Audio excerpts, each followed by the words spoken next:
Hi, I'm Jack at Filtration, and today you're joining me in the lab. At Filtration, we offer a range of products from reverse osmosis systems, membranes, and ion exchange resins. All of these products have something in common, which is to remove total dissolved solids, or TDS, from water.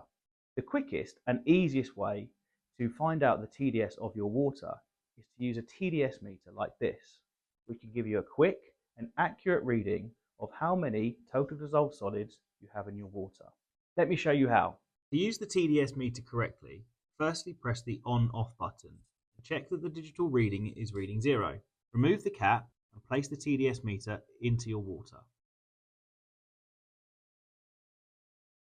Here we have two beakers.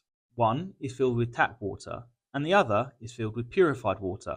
As you can see, it is visually impossible to tell the difference between the two. Please ensure the TDS meter is clean and dry before use. Taking the TDS meter and placing it into the beaker on the left, you can see that the digital display changes to reflect the amount of total dissolved solids in the water. The TDS meter will take a few seconds before the reading stabilizes. When the number stops, you can press the hold button to keep the reading visible on screen. Here you can see the TDS meter is showing a reading of 334 milligrams per litre of TDS.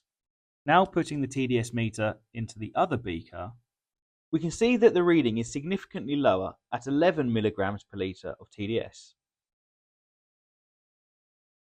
Using the RO membrane in our lab, let me show you how easy it is to collect a sample and read the TDS of the water being produced.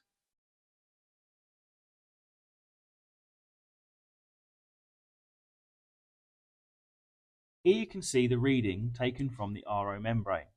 It really is as simple as that. With the chart provided, you can match the product you are using with the number recorded on the TDS meter to work out which action should be taken. For example, the TDS reading on this meter is 360. If we were using a PRF RO, it would indicate that we would need to change the filters immediately. On the other hand, in this example, the water taken from our lab membrane, which is a Spectrum ERO, has a reading of 19 TDS. Using the chart, this would indicate that we need to look at ordering a replacement, as we may be compromising on water quality. Monitoring your treated water TDS can help your systems operate smoothly and cost efficiently. It helps to make informed decisions about when to change products to keep your treated water quality consistent. If you want to find out more information about our range of water treatment products, including our TDS meter, contact us today.